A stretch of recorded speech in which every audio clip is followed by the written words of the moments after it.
A educação não é um negócio, é criação. A educação não deve qualificar para o mercado, mas para a vida. A educação não é uma mercadoria, enfatizou o filósofo húngaro Mesaros. E a partir dessa citação, podemos indagar: qual é a função social da educação? Qual é a relação entre educação e trabalho? Como se constitui a educação no amplo processo de transformação social? Hoje é dia de matutar sobre a educação para além do capital.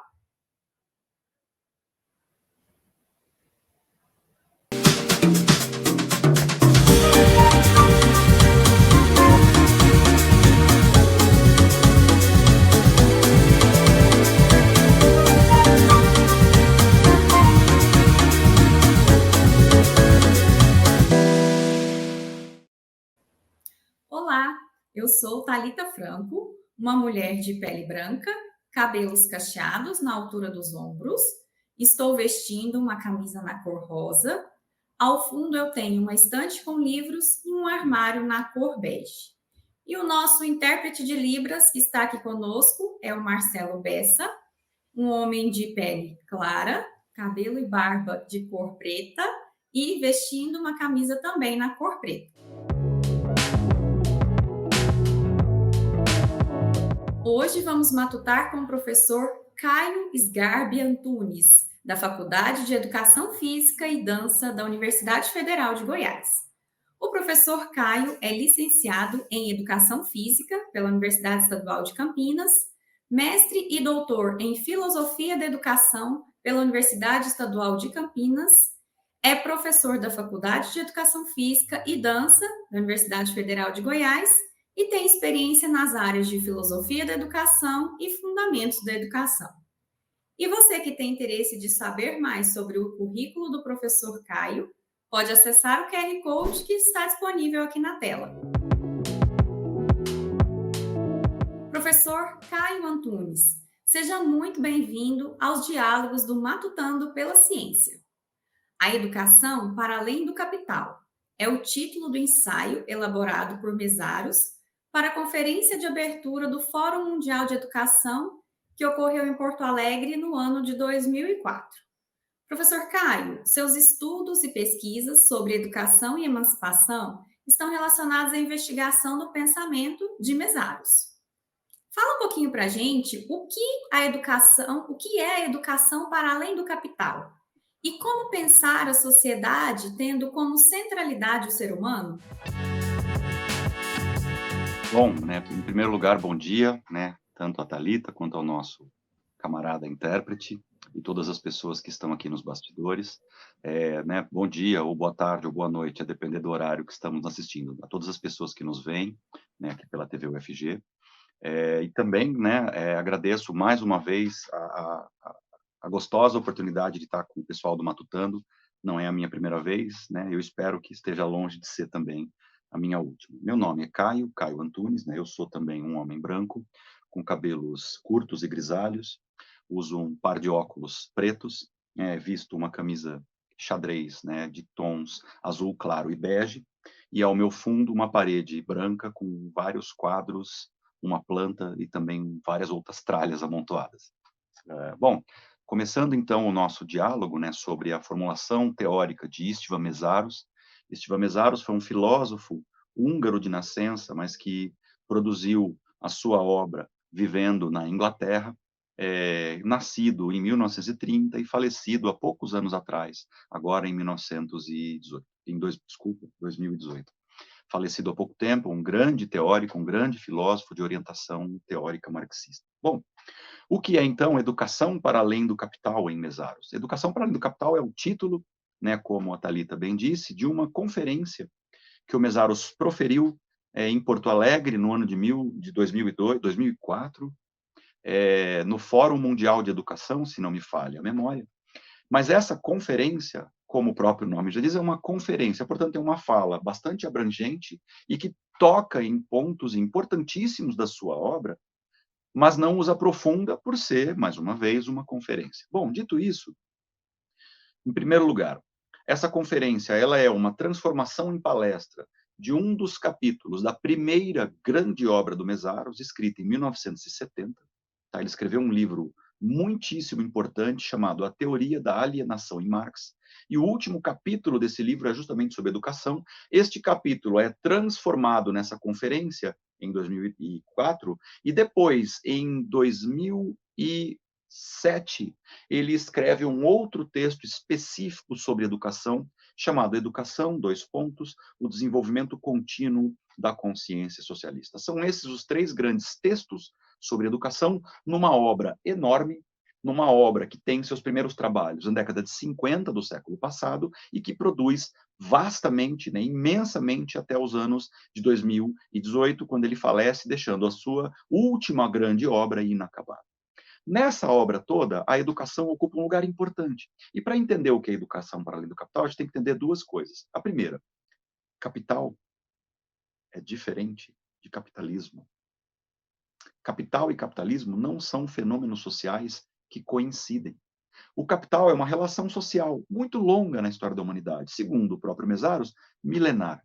O capital, como uma relação social de apropriação do trabalho alheio, ou seja, tomar o produto do trabalho de outras pessoas, é muito antigo na história da humanidade. Vem muito antes do capitalismo e, segundo Mesaros, essa é uma tese importantíssima na sua obra, pode vir depois do próprio capitalismo. Então, o capital é uma relação social bastante abstrata, bastante genérica, de apropriação do trabalho alheio, né? Tomar o produto do trabalho de outras pessoas. Seja tomar pela conquista, pela guerra, ou pelos regimes de escravidão e servidão. Uma pessoa escravizada produz, e o produto do trabalho delas, da pessoa escravizada, não pertence a ela e sim a seus proprietários e proprietárias. Lembrando que a escravidão não se restringe, né, ao período colonial, por exemplo, no Brasil. A escravidão é uma instituição muito antiga na história da humanidade, tanto na Europa, quanto na Índia, na Ásia, quanto na própria África. Bom, o capital, então, como essa relação social ampla de apropriação do trabalho alheio, tem várias formas de se manifestar concretamente na história. E a forma mais desenvolvida, mais avançada, mais complexa de realização histórica dessa relação ampla de apropriação do trabalho alheio é o modo de produção capitalista. Então, nós temos o capital, usando as palavras do Marx, que é o principal teórico no qual Mesaros se inspira, e palavras do Mesaros inspiradas, portanto, no Marx, o capital é um conjunto ou uma relação de metabolismo social, enquanto o capitalismo é um modo de produção. Essas são ideias muito importantes, muito difíceis de explicar rapidamente, mas muito importantes. Então, entender a educação, em primeiro lugar, como uma produção humana. Logo, os seres humanos desenvolvem um processo educativo. Processo educativo não significa aprender coisas. Os animais também aprendem coisas, seja com seus, né, progenitores, né, pais e mães, ou machos e fêmeas que os criam, sejam com o seu bando. Mas a educação não é um mero processo de aprendizagem, é um processo organizado, um processo preparado, institucional, escolar, ou não, ou amplo, fora da escola, em todas as outras dimensões da vida. Mas, desse ponto de vista, somente os seres humanos possuem um complexo, um processo social educativo. Os outros animais aprendem, animais mais ou menos complexos aprendem coisas, muitas das vezes reagindo instintivamente, biológica e imediatamente ao meio, mas aprendem. Agora, os seres humanos são as únicas criaturas nesse planeta que possuem um complexo educativo. A educação, então, é uma produção social dos seres humanos, dos homens, das mulheres, ao longo do tempo. E, ao longo do tempo, numa relação ampla de metabolismo social do capital, de apropriação do trabalho alheio e, especificamente, dentro da história, nos últimos 200, 250 anos, dentro do modo de produção capitalista, este processo formativo humano se deu permeado por elementos centrais do modo de produção capitalista, sendo eles o complexo da alienação, que depois for o caso, a gente volta nele, o complexo da exploração, e, portanto, um complexo unilateral, parcial, e que forma as pessoas para essa parcialidade alienada, explorada e capitalista. O que o Mesaros vai chamar de uma educação para além do capital é uma educação, de fato, humana, que forme as pessoas para a liberdade, e para a liberdade significa não para fazer o que elas quiserem, mas sim para poder ter acesso a todos esses produtos que a humanidade elaborou, mas que são restritos apenas a quem tem dinheiro para acessar. E o Mesaros está dizendo, olha, isso acontece não apenas dentro do capitalismo, mas acontece também por causa da relação de capital. Então, nós precisamos de uma educação que forme para além do capitalismo, mas principalmente para além do capital. Porque romper só com o capitalismo, vai dizer o Mesaros, não é suficiente. Houve vários momentos na história recente da humanidade, nos últimos 100 anos, onde alguns lugares do mundo romperam com o modo de produção capitalista. União Soviética, Cuba, China e os países do leste europeu não eram mais países capitalistas. E essa é uma tese do Mesaros bastante polêmica e que confronta as teses da Escola de Frankfurt do capitalismo de Estado, as teses de Mandel e de outros teóricos importantes dentro e fora do marxismo. Mas o Mesaros diz, romper com o capitalismo não significa romper com a lógica do capital. E se nós rompemos com o capitalismo, mas não com a lógica do capital, há uma tendência de que o capitalismo que nós superamos por um intervalo de tempo consiga se fortalecer e volte, que foi o que aconteceu na União Soviética e no leste europeu, e o que vem em processo de disputa em China, né? Se é que dá para chamar a China de socialista em algum momento da sua história, isso é um tema também polêmico, Mesaros diz que não, e em Cuba, por exemplo. Tá? O Mesaros, por exemplo, é claro, tá, é óbvio, é completamente contra a tese do socialismo ou dos países comunistas, para ele nunca houve países comunistas, e contra a tese do chamado socialismo realmente existente, né? Como se aquilo tivesse existido na União Soviética, China, leste europeu, Cuba, não, ainda que tenha grandes avanços, em muitos campos da existência, não efetivamente se colocam como países ou, né, modos de produção ou organizações sociais, melhor dizendo, socialistas, muito menos comunistas. Educação para além do capital, então, portanto, é aquele processo que tenta criar uma outra forma de vida que não seja explorada, que não seja alienada, que não seja determinada pelas limitações do acesso aos produtos humanos somente por meio do dinheiro, para além tanto do capitalismo quanto do capital, em direção a uma sociedade emancipada. O que seria uma sociedade emancipada? Uma sociedade, de fato, humanamente. Professor Caio, e nesse sistema sociometabólico do capital, ainda segundo Mesaros, a educação que poderia ser uma alavanca essencial para a mudança tornou-se instrumento daqueles estigmas da sociedade capitalista. Por que que isso acontece? E como podemos compreender também a relação entre educação, trabalho e o desenvolvimento das ciências? Bom, primeira coisa importantíssima é entender que, para o Mesaros, afirmar que a educação estrutura-se como um instrumento, né, de dominação de classe, não significa dizer, tal qual outros autores e autoras marxistas disseram, que a educação é um instrumento de dominação, ponto. Ou seja, o que o Mesaros está dizendo? Existe luta, existe contradição, existe disputa de classe dentro da escola e dentro do fenômeno educativo. O Mesaros toma o cuidado de separar. Para ele, a escola é um instrumento importante de educação, mas a educação, vai dizer o Mesaros, acontece por toda a nossa vida, desde o momento em que a gente nasce até o momento em que a gente morre. Portanto, antes de a gente entrar na escola, durante o período em que nós estamos na escola, ou seja, nós vamos para a escola 4, 5 horas por dia, ou em caso de educação integral, 6, 7, 8 horas, nas outras 20 horas do dia, ou 16, 15 horas do dia, a gente continua aprendendo, e nós continuamos aprendendo depois que saímos do processo de escolarização normal até o fim da nossa vida. Primeira coisa importante. Então, existe o sentido institucional, escolar da educação, e para o Mesaros o sentido amplo. O Mesaros trata no sentido amplo. O que ele vai dizer? Cada estrutura social, cada organização social possui um sistema de internalização ou interiorização. O que significa isso? Significa que a gente tem que, desde que nasce até quando morre, aprender determinadas coisas para poder viver em sociedade. Então, toda organização social tem um mecanismo de internalização. O que significa isso? Nós temos que aprender como nos comportar dentro de uma determinada sociedade. E cada sociedade vai ter um conjunto de valores que vão ter que ser internalizados por cada uma das pessoas para que a sociedade possa continuar existindo sem que haja um conflito ininterrupto. O que o Mesaros vai dizer é o seguinte: cada, então, estrutura social tem esse mecanismo, esse grande bloco de conjunto, esse grande conjunto de valores a serem internalizados. o capital também, e o modo de produção capitalista um seu mais específico.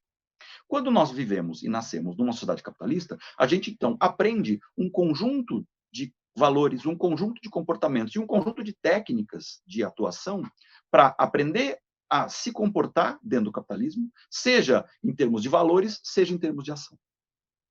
Dito isso, o que o Mesaros vai dizer é o seguinte: olha, se todo este conjunto de valores dentro do capitalismo, conjunto de valores esses capitalistas, precisa ser internalizado, a escola também está, de alguma maneira, atravessada por isso.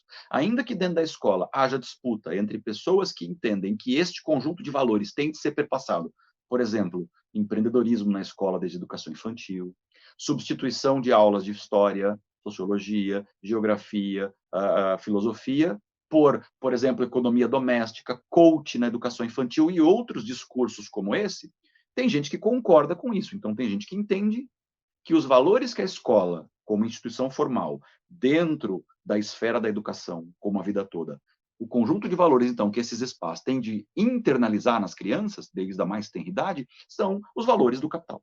Há outras pessoas, como nós aqui, por exemplo, que pensamos que a escola tem de formar para outro campo, com outro campo de valores para outras coisas, que não meramente o mercado de trabalho, e não meramente a venda da força de trabalho. Então, desse ponto de vista, é de se entender que, dentro de uma sociedade que tem um conjunto de valores a ser internalizado, todos os mecanismos de educação institucional escolar e amplos sejam atravessados por essa disputa.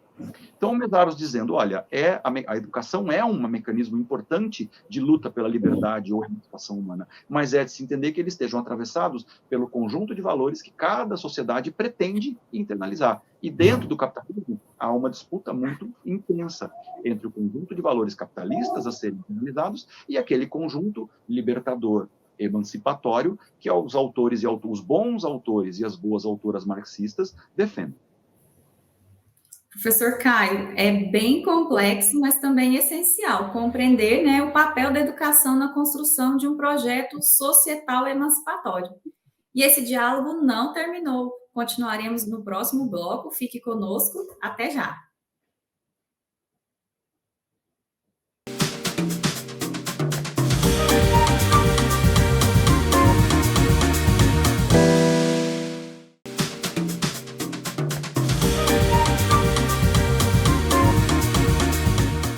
O nosso Matutando de hoje é com o professor Caio Antunes, que já dialogou no bloco anterior sobre a educação para além do capital.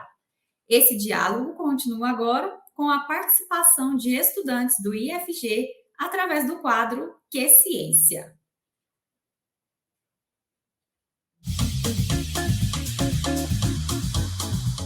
Eu sou a Hilary, estudante de Pedagogia no IFG Campus Goiânia Oeste, e quero perguntar para a ciência: qual a sua contribuição para a construção do senso crítico do aluno?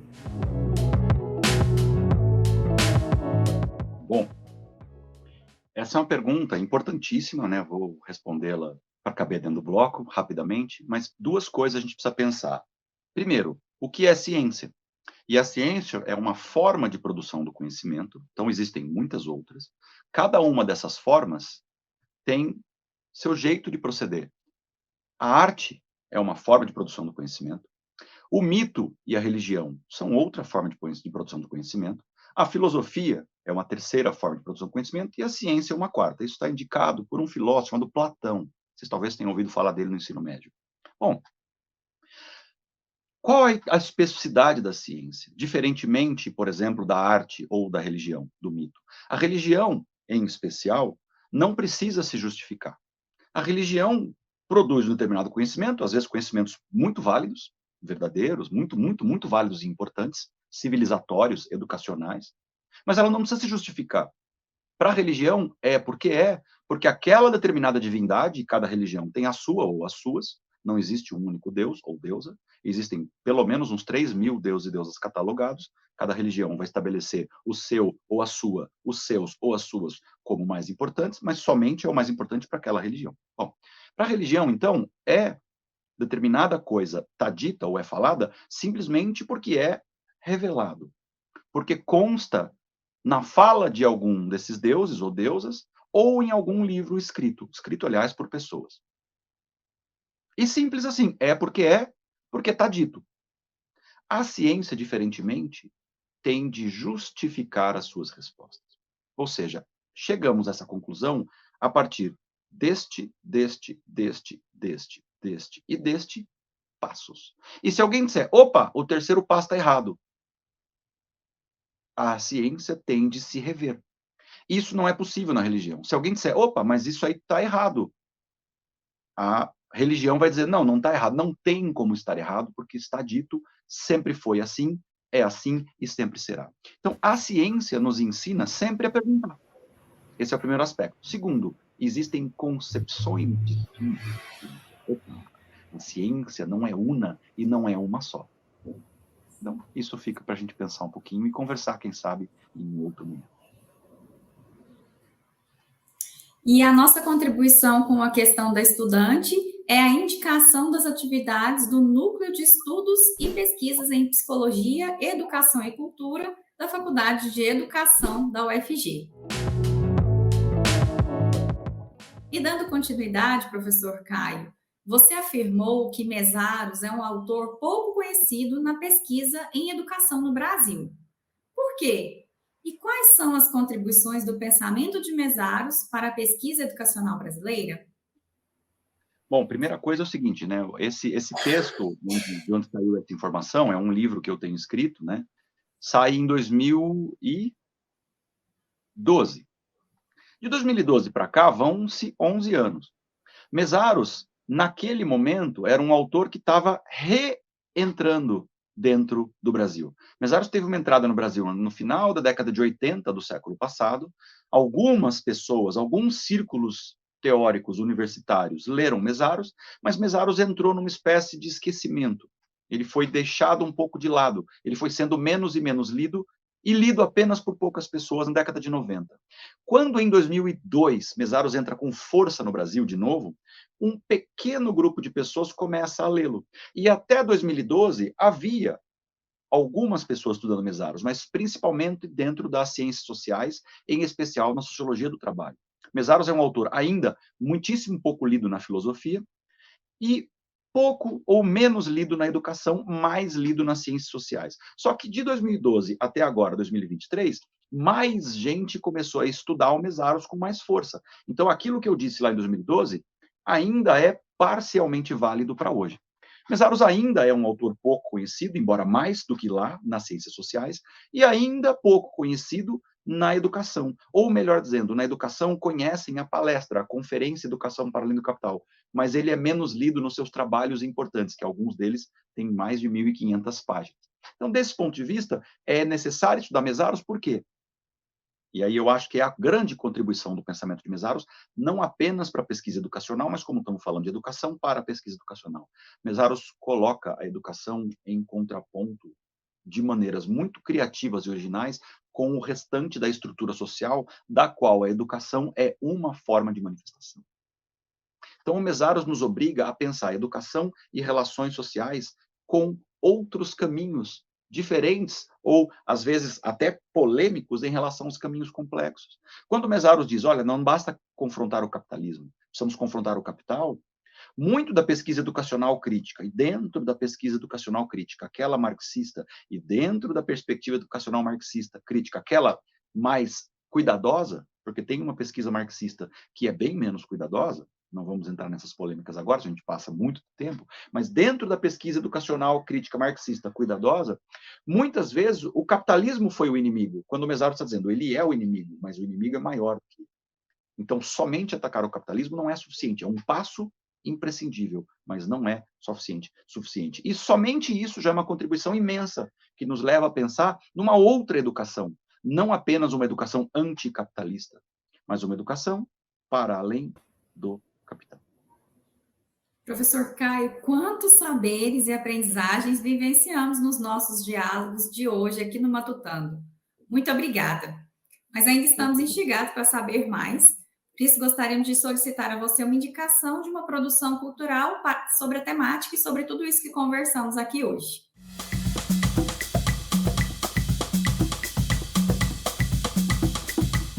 Olha, eu sugiro, né, a tentativa de leitura das próprias obras do Mesaros, para quem tiver, né, fôlego e brio. É uma leitura difícil no primeiro momento, então vamos lendo, lendo, lendo, a gente vai pegando aos poucos o processo. Mas do ponto de vista, para além da pesquisa científica, para além da, né, da produção teórica, sociológica, filosófica, etc. Existem muitos livros, muitos artigos que, procurando na internet, a gente acha facilmente. Mas há um livro, né, chamado Juvenil, né, Infanto Juvenil, um livro para adolescentes, que é um livro que eu acho delicadíssimo. Chama-se As Batalhas do Castelo, e o conhecimento desse livro eu devo à minha companheira Joana Freitas. Né, As Batalhas do Castelo, de um autor do sul do Brasil chamado Domingos Pellegrini. Esse é um livro, né, teoricamente infanto-juvenil, mas ele toca com muita leveza e muita delicadeza nessas questões humanas, tanto as questões políticas, as questões econômicas, as questões dos sonhos e as questões afetivas. É muito delicado. E para quem gosta de literatura, para quem gosta de poesia, tem a poesia do famoso poeta e dramaturgo alemão chamado Bertolt Brecht, né? B-R-E-C-H-T, ou Brecht, para quem gosta de falar com engasgado alemão. O Bertolt Brecht é um poeta com uma poesia altamente qualificada, muito sutil, muito leve em termos estilísticos, mas muito incisiva e muito combativa politicamente. E é uma poesia que nos obriga a pensar, quando nós a lemos, a pensar as questões humanas. E, por fim, se quiséssemos ficar aqui no Brasil, né, há um poema famoso de Vinícius de Moraes chamado O Operário em Construção.